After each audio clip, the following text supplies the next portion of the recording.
ఫిబ్రవరి 28న లలితా మాతాజీ గారి ఆధ్వర్యంలో మీ చేతులతో శ్రీచక్రార్చన దత్త కళ్యాణం చేసుకునే అద్భుత అవకాశం సంప్రదించండి. నమస్తే, వెల్కమ్ టు సుమన్ టీవీ. నేను పద్మిని. ప్రస్తుతంతో పాటు ప్రముఖ ఆధ్యాత్మికవేత్త, లక్ష్మీ నరసింహస్వామి ఉపాసకురాలు, స్పిరిచువల్ హీలర్ శ్రీమతి స్రవంతి గారు మనతో పాటు ఉన్నారు. మాట్లాడదాం అక్క. నమస్తే అక్క. నమస్తే పద్మిని.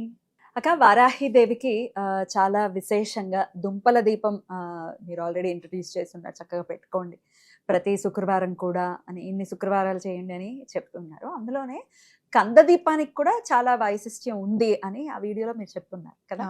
దాని గురించి కూడా చెప్పండి అక్క. కంద దీపం అసలు ఎలా పెట్టాలి అమ్మవారికి, ఎటువంటి సందర్భాల్లో పెట్టచ్చు, ఎప్పుడు పెట్టచ్చు, పెడితే అమ్మ అనుగ్రహం ఎలా ఉంటుంది, ఇవన్నీ ఒక్కసారి. తప్పకుండా చెప్తాను పద్మిని.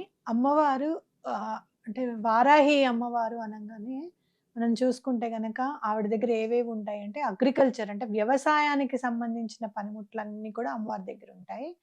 అలాగే నేను ఎప్పుడు చెప్తాను కదా, వ్యవసాయం అంటే సంసారం కూడా ఒక వ్యవసాయం, అవునా కదా. అలాగే రోలు, రోకలి ఇవన్నీ కూడా అమ్మవారి దగ్గర ఉంటాయి.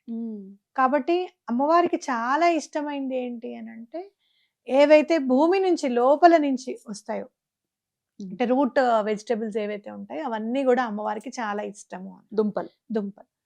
ఇంకొకటి, దుంపలకు ఉన్నంత ప్రత్యేకత ఏంటి అని అంటే, ఒక దుంప ఒక్కటి ఉంది అంటే ఆ చుట్టుపక్కల కూడా చాలా వచ్చేస్తాయి అన్నమాట. అంటే దుంపే విత్తనం లాగా వచ్చేస్తుంది మనం చూసుకుంటే కనుక.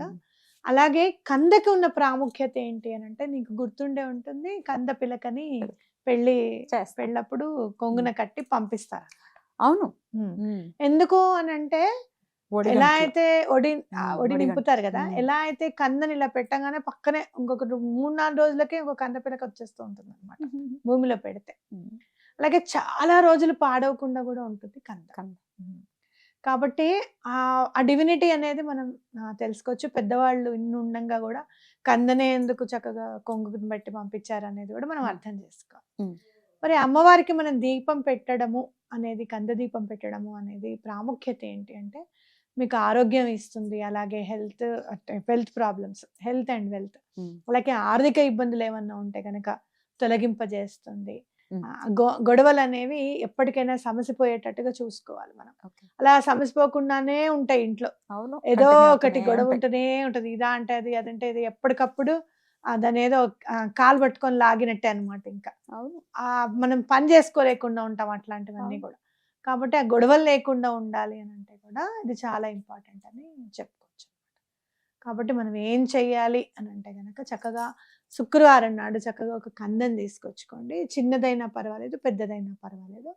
పైన కొంచెం ఇట్లా బొడుపలాగా ఉంటుంది కదా, దాన్ని కొద్దిగా ఓపెన్ చేయండి. ఓపెన్ చేస్తే చక్కగా నూనె పోయడానికి వీలుగా ఉంటుంది. దానిలో చక్కగా ఆవ నూనె పోసి అంత పువ్వొత్తి పెట్టి దీపం పెట్టాలి. అది తీసిన తర్వాత కందకి చక్కగా పసుపు రాసి బొట్లు పెట్టండి. నేనైతే 5 బొట్లు పెడతాను. ఫోటో ఇవ్వండి అక్క. నేనైతే 5 బొట్లు పెడతాను. ఎందుకంటే పంచమి అమ్మవారు ఓం పంచమ్యై నమః అంటాము. ఆవిడ పంచమాతృక కాబట్టి 5 సంఖ్య అనేది నాకు చాలా ఇష్టము. కాబట్టి చక్కగా 5 బొట్లు పెట్టాను నేను. పెట్టి పువ్వొత్తి వేసి చక్కగా దీపం పెట్టడం అనేది చేశాను. మీకు ఇంకొకటి, నేను ఇదివరకు ఒత్తులు తీసుకునేదాన్ని, పెట్టేదాన్ని. పువ్వొత్తులు కూడా నేను బయట నుంచే తీసుకోవడం అనేది చేస్తాను. కానీ మీరు దూది ఇప్పుడు చక్కగా, నువ్వు కూడా చేయి పద్మిని, అది దూది చక్కగా గింజలు తీసేసి కూడా అమ్ముతున్నారు. అది తెచ్చుకొని దాంతో నువ్వు పువ్వొత్తులు పెట్టు. అసలు ఎంత బాగా వెలుగుతుందో దీపం అనేది. అసలు మనం అనుకుంటాం కదా, నల్లగా అయిపోతుంది దగ్గరికి ఉంటే గనక, ఆ ప్రమిదంతా నల్లబడిపోతుంది అది అనుకుంటాం కదా. కొంచెం దూరంగా పెడితే ఆ కుందు కూడా చక్కగా నల్లగా అవ్వకుండా ఆ కాస్త ప్లేస్ లోనే నల్లబడ్డం అనేది జరుగుతుంది అనమాట. కాబట్టి ఇంట్లో చేసిన పువ్వొత్తి పెడితే ఆ దీపంలో చక్కగా కూర్చుంటుంది. కాస్త పెద్దగా తీసుకుంటాం కదా మనం, పెద్దగా తీసుకొని పెట్టుకుంటాం. ఏం లేదు, పువ్వొత్తులు చేసుకోవడం చాలా ఈజీ. ఇట్లా కొంచెం ఇట్లా ఉండ తీసుకోవడము, కొంచెం విభూదిలో చేయి పెట్టుకొని ఇటుపక్క సన్నగా అటుపక్క సన్నగా చేసుకొని ఆ 2 కలిపేస్తే పువ్వొత్తు అనమాట.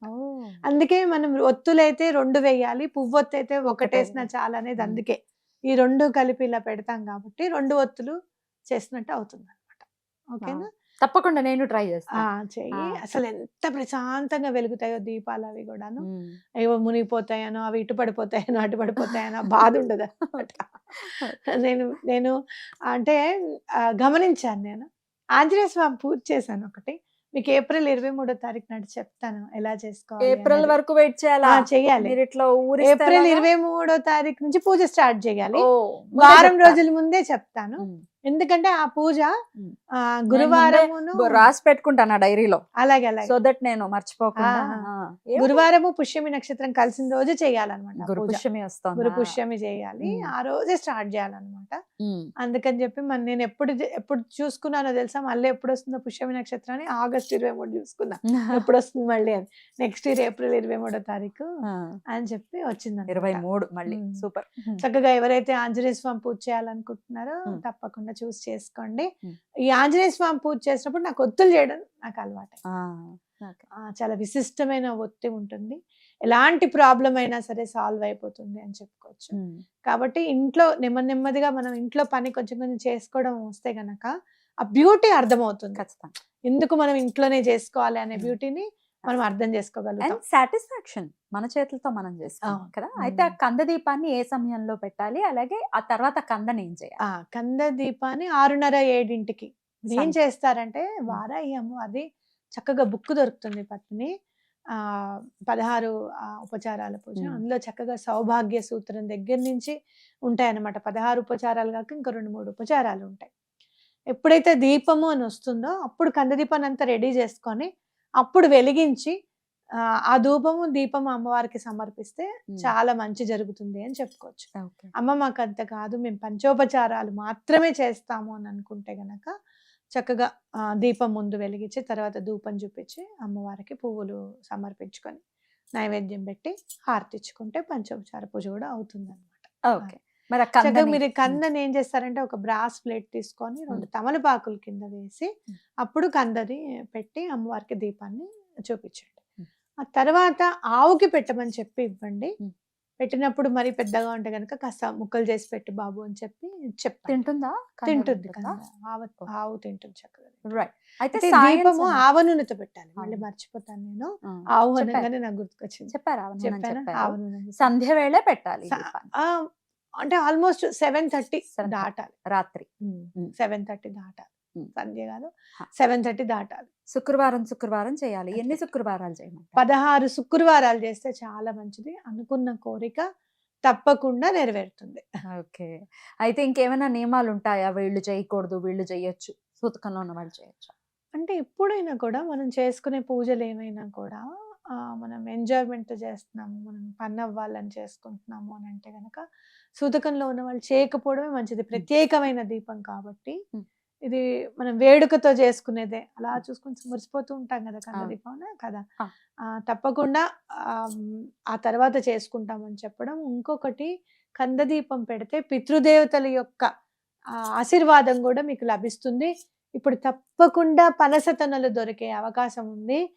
చక్కగా శుక్రవారం పనస తొనలు తీసుకొచ్చి, హ్మ్. అంత తేనె వేసి పనస తొనల మీద నైవేద్యం పెడితే ఇంట్లో లక్ష్మి తాండవిస్తుంది. ఏంటక్కా? ఆ!